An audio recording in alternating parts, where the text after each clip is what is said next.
हम सब एकटा बहुत सुंदर पावन के गीत दुनू बहिनी सुना रहल छी। तऽ सब गोटा मिथिलावासी अहाँ सब पावन में गीत जरूर सुनबै। जे पावन पूजथिन हुनके सबके लेल ई गीत छनि। सासु त किछ ने पठेलनि हे, खाली बेटा जनमौलनि। सासु त किछ ने पठेलनि हे, खाली बेटा जनमौलनि। ससुर त किछ ने पठेला हे, खाली बड़ के कहेला। ससुर त किछ ने पठेला हे, खाली बड़ के कहेला। सासु त किछ ने पठेलनि हे, खाली बेटा जनमौलनि। सासु सनीक हमर अपने त अम्मा, सासु सनीक हमर अपने त अम्मा। वह त पावन पूजेलनि हे, अम्मा बेटी के पोसलन।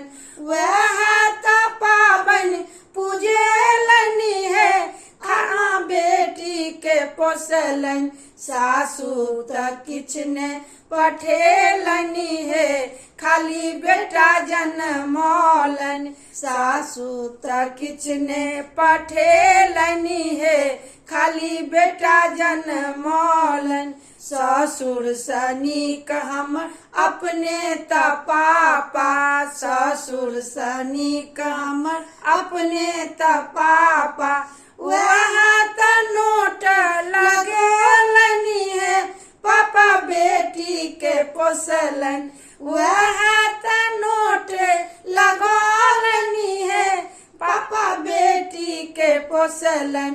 सासु त किछ ने पठेलनि हे, खाली बेटा जनमौलनि।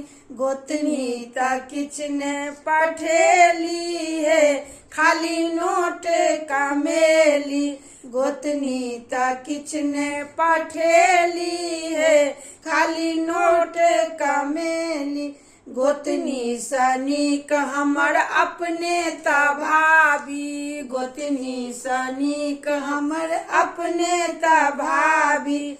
वह त गौरा बनलनि हे, भाभी ननद के पोसलनि। वह त गौरा बनलनि हे, भाभी ननद के पोसलनि। सासु त किछ ने पठेलनि हे, खाली बेटा जनमौलनि। ननद त किछ ने पठेलनि हे, खाली मुँह चमकेलनि। ननद त किछ ने पठेलनि हे, खाली मुँह चमकौलनि। ननदे सनीक हमर अपने त दीदी, ननदी सनीक हमर अपने त दीदी। वह त फूल लोढ़ी लेलनि हे, बहिनी के पोसलनि। वह त फूल लोढ़ी लेलनि हे, बहिनी के पोसलनि। सासु त किछ ने पठौलनि हे, खाली बेटा जनमौलनि। ससुर त किछ ने पठेला हे, खाली बड़का कहेला। ससुर त किछ ने पठेला हे, खाली बड़का कहेला।